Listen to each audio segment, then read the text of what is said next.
So, welcome back to part 2 of the Masonic Earth, flat, sphere, or cube. Lest we be the judge, and Puzzle Master and I are certainly going to be the judge. So, when the camera was unexpectedly cut off in the part 1, we were talking about the beliefs of the world's indigenous people, and how many of them have origin stories that are conducive to there being something interesting at the North Pole, for example. A lot of them believe that humankind originated from the north and gradually made its way southward, which would be the center of a flat Earth, or just the North Pole of a spherical Earth. Either way, that's, their beliefs are to be respected and to be examined, and for the potentiality that they are 100% correct or anything else. Wouldn't you say so? You could say so, yeah.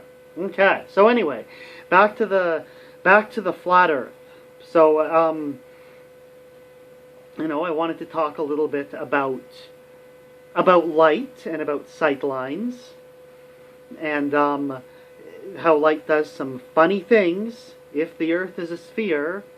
Like, for example, it bends, or it allegedly bends, I'll say, to be fair, so that you can see skylines of cities that you shouldn't be able to see because they should be too far over the horizon. Like what cities? Well, Chicago is an example that's floating around on the internet a lot lately. The Chicago skyline being visible from across Lake Michigan, at least sometimes, under certain conditions.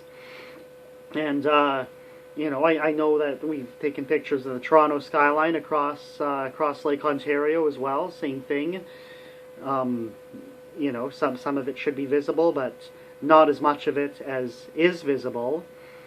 We've actually, last year, did an experiment like this ourselves, and we were on the opposite ends of a lake. I had a green laser, and I was shining it, and at different points. Billy was 2 miles away, and a little over 2 miles away. We really did.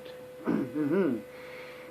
And yeah, the laser was clearly visible when I was shining it like at my head and chest level, but when it got down below my hip, like towards around knee level, then it could no longer be seen from the other side. We were talking to each other on our cellular telephones, so which should indicate that the Earth is a sphere, but a much bigger sphere than it is. Again, that's just assuming that light travels in straight lines and that it's all perfect and simple like that.